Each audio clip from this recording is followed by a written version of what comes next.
This fucker's a heel now. See, isn't that better? I automatically like Batista like 10 times more than I did a week ago. When I read the Smackdown spoilers earlier this week, I thought they were really interesting, and I was actually going to check out Smackdown, or most of Smackdown, and I promised a little mini review on it, and that's exactly what you're going to get. You're also going to get some thoughts on something else I never talk about, and that's NXT. I was pleasantly surprised with NXT Arrival, and I'm going to talk about that in just a little bit as well. As far as Batista goes, what now? Did you guys see that? You know, Batista comes out, I think he opened the show, and basically just cuts a promo on the fans or the universe and says, fuck all of you, I didn't come back for you, I didn't come back to please you. I'm here to be real, and I'm here to be WWE champion, and I'm going to destroy every single one of your so-called heroes that the WWE puts in front of me. And then out comes Dolph Ziggler, a guy that a lot of fans are behind, but the WWE has stopped doing anything with. He's recently cut that, sort of backstage shoot work promo that he did a couple of weeks ago on YouTube or whatever. The WWE has been subtly acknowledging that some of these really good in-ring workers that a lot of fans want to see are being, quote, held down by some of the bigger names, the bigger stars, the part-timers, things like that. So, if you ask me, I actually like that they're tying in some of this reality into these storylines. Now, of course, later on in the show, they have their match and Batista squashes Dolph Ziggler, which he had to do. He's supposed to go into the main event of WrestleMania 30. He's got to remain strong, and knocking off a former world champion like Ziggler makes complete sense to me, so I wasn't expecting an upset or anything like that. But it made me really optimistic that possibly, maybe, the plans actually could change for WrestleMania. After Raw on Monday night, after the February 24th Raw, I don't think I've ever been more discouraged in anything that the WWE has done in a long time. To start out the year, after they've been riding this Daniel Bryan wave since SummerSlam, they bring Batista back and have him win the Royal Rumble and completely botch the whole pay-per-view. Then they're trying to sit there and pretend that Batista is this big over babyface, the same caliber as The Rock, who's coming back and being thrown right into the title picture, right into the main events. Guess what? He's not The Rock, not even close. And the fans literally took a shit on his head the minute he walked out there for the first time after 4 years. Nobody liked him. Nobody wanted to see him back. And what was most infuriating to me is that the WWE was trying to pretend that the fans did want to see him back. And they were happy he was there. And they do feel that he deserves to main event WrestleMania 30. It was almost as if they were bullshitting themselves and the fans. But now after Smackdown, I feel a million times better. When I did my commentary after the 24th Raw earlier this week, I was pretty much saying, hey, it looks like they're going to go through with it. Batista, Randy Orton, there's nothing we can do about it now. Daniel Bryan's going to be wrestling Triple H. Randy Orton's going to be wrestling Batista, and that is it. The WWE doesn't give a shit about what anybody thinks. They're fucking doing it, and there's nothing we can do to change it. So for me, it was hopeless. It was completely bleak, and I had completely accepted that it was going to be Daniel Bryan and Triple H and Randy Orton versus Batista. But now with the Batista heel turn, everything changes because you no longer have a heel versus a babyface main event. Even though Batista really wasn't a face, the WWE was trying to pretend he was,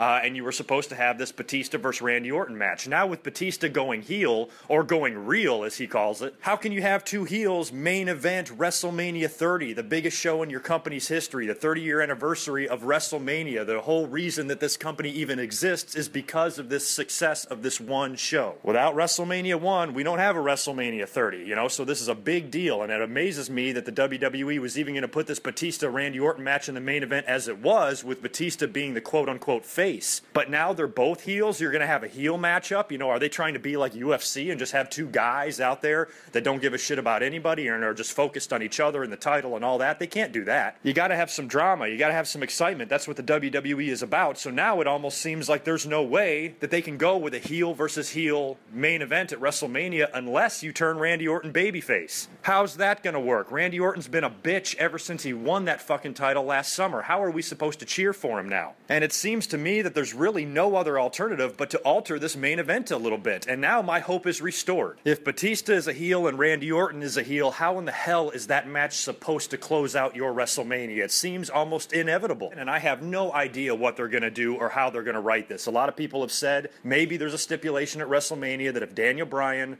beats Triple H, he gets in the title match later on that evening. Well, that's going to be hard to sell because Triple H wrestles The Undertaker. Triple H wrestles Brock Lesnar at WrestleMania 30. Even if Daniel Bryan is able to defeat Triple H, Daniel Bryan's going to have the fucking hell beaten out of him. Triple H's style and how brutal he has been in recent WrestleManias, it's going to be hard for Daniel Bryan to survive at all, much less win the match. And if he does win the match, then he's supposed to go into the ring against a fresh Orton and a fresh Batista and beat both of those guys and win the title, that's going to be hard for me to believe as well. So it should be interesting how all of this comes about, and we'll talk more about it on Monday, because this Monday's Raw is in Chicago. Holy shit, this crowd is going to be fucking nuts. I was so excited for the February 24th Raw, leading up the beginning of the year after the Royal Rumble, after Elimination Chamber. I was talking it up. This is going to be a huge Raw. Wait till you see what's going to happen. A lot of plans are going to start falling in place for WrestleMania, and I think we're going to like it. And the show really fell flat, except for that awesome Undertaker Brock Lesnar main event segment. The rest of it,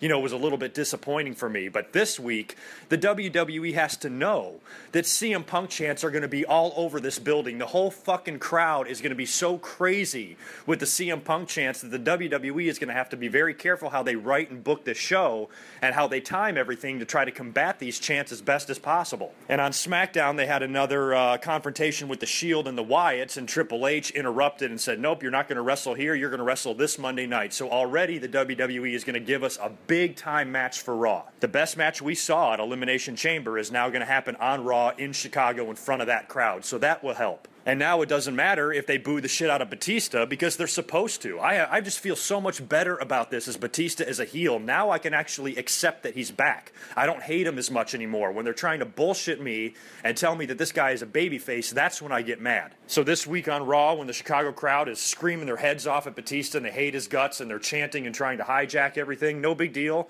Batista's a heel. Do what you want. So I have to say, I applaud the optimism of all of you. I was surprised that after my commentary on Monday, people were still telling me, oh, Daniel Bryan can still get into the main event of WrestleMania 30. I had completely given up hope, but now in light of this Batista heel turn, it actually looks like it is still a possibility. As far as what else happened on SmackDown, this is not going to be a complete SmackDown review. I'm only going to mention one other thing. I already mentioned the Shield and the Wyatts. They're going to have a match this Monday night on Raw. The Real Americans scored a victory over Big E Langston and Mark Henry. They kept teasing the dissension between Cesaro and Jack Swagger. And I don't know, maybe it's even possible they're going to tease a little dissension between Big E and Mark Henry. Maybe they'll do a Big E Mark Henry WrestleMania match, much like they did Ryback Mark Henry last year. If it was up to me, I would like to see the U.S. title and Intercontinental title unified at WrestleMania, but if not, a Mark Henry Big E Langston match could be the way they go. But the Real Americans have got to split up soon, and how goddamn good has Cesaro been lately? Jesus, this guy is fucking magnificent. He's another one of these guys that is just on an absolute tear, a young, good wrestler that the fans are behind. He's great.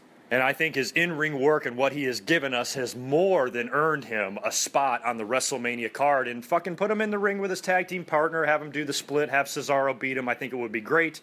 And Cesaro can, move on to hopefully what is a big singles push and a singles run later on this year. But first things first, you got to split up and you got to beat Swagger at Mania. Now, before I get out of here, I just want to touch on something else. This WWE Network is already paying dividends for me. Something that I have never watched before because I've never really been motivated to go out and find it or look for it, is I've never seen any of NXT. I'm aware of what the WWE is doing down there at Full Sail. I'm aware of their performance center and their developmental, aspirations that they have, and how Triple H is really taking control of this, and what a remarkable training facility and developmental program they have now. I've been hearing all about that, but I hardly ever watch any of NXT outside of a couple of clips that I've seen, a match or two. I'm really not, I really don't follow the product at all. But they had their big 2-hour special airing live on the network, basically one of the first live shows, wrestling shows that they played on the network, and I gotta say, I was fucking impressed. I put on Facebook that the first thing that came to my mind was that the WWE is better at being TNA than TNA is. I mean, when I saw this product, it's a small,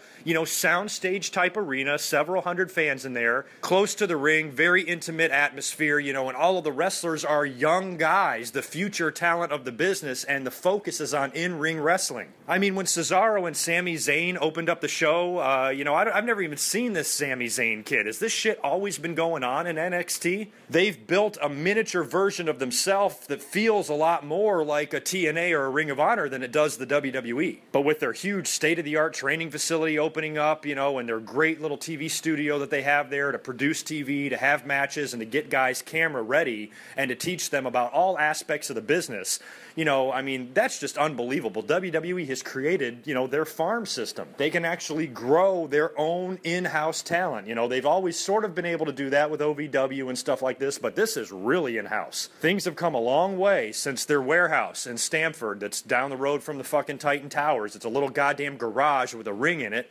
that guys would learn how to work. That's where The Rock started, in the fucking warehouse, wrestling Tom Pritchard. To see it go from that to where it is today is unbelievable. These kids are so fucking lucky. They have no idea how lucky they are to be able to learn wrestling this way, instead of fucking breaking your neck, traveling from town to town for $40 and sleeping in your car and fucking not showering for days and eating garbage food. These kids are actually, they're spoiled in a way. But still, the hard workers are still going to rise to the top and they're going to stand out. And when I saw that opening match between Cesaro and Sami Zayn, I couldn't fucking believe what I was watching. I've never seen any match in TNA that was as good as that match was. If you're tired of the bullshit on Raw, the hokey angles, the dumb commentary, the crazy, short-timed Raw matches, the guys are never given enough time to really go out there and tell a story because everything's so rigidly timed. And in most cases, they got to be in and out of that ring in 7 or 8 minutes. Here in NXT, it's almost as if they're given the freedom to work a little bit more, hone their craft, develop themselves right in front of the fans and the audience. And I thought, all in all, NXT Arrival was a great atmosphere. The fans are chanting NXT, this is awesome, throughout the whole show. And by the way, who the hell is Paige, and when are we gonna fuck? God damn, where did she come from? I have got to watch more NXT. And even her and Emma didn't have that bad of a match. I cannot stand Divas Wrestling, especially on Raw. To me, with the exception of a couple girls, none of them know what the hell they're doing. And the match I saw between Emma and Paige on NXT was fucking pretty good. Also watched the ladder match, have never even heard of Adrian Neville. Of course, I do know who Bo Dallas is because I'm a big fan of his daddy. And Bray has been doing fucking unbelievable things on TV since he's come in with the Wyatt family. I mean, that promo he cut on John Cena last Monday on Raw, it made me want to masturbate. It was fucking awesome. But Bo Dallas has been NXT champion. Triple H was the one that actually announced that it was going to be a ladder match. I think the first one ever on NXT, and it was great.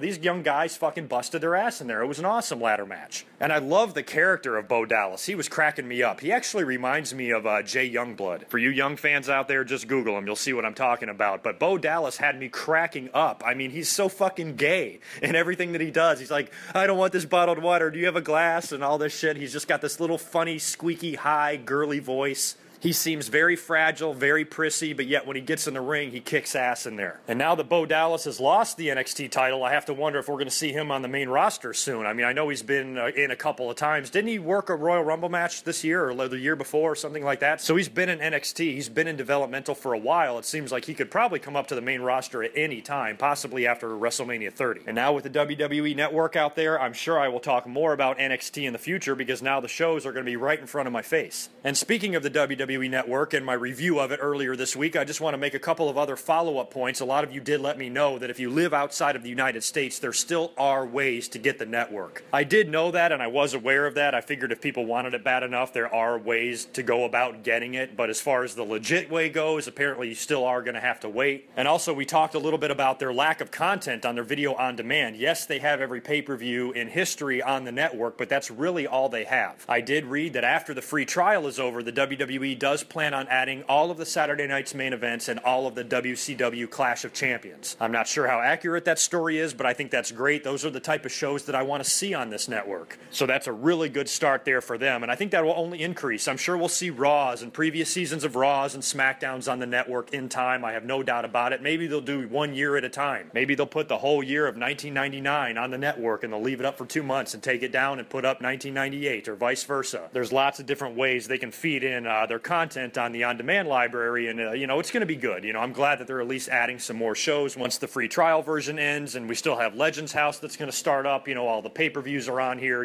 monthly, so the network, I'm still a big fan of it, big supporter of it, and I don't regret my decision at all to pay a mere $10 a month to these guys to be able to access all this shit. It's pretty fucking worth it. So that's it for me. I'm going to get out of here. I will catch you guys after Raw. I don't know how long after the Chicago Raw it will be until I'm up here with a commentary. It might be late Tuesday, even early Wednesday. But rest assured, I will be up here talking about whatever it is that we experience on Monday night Chicago Raw. So until then, peace.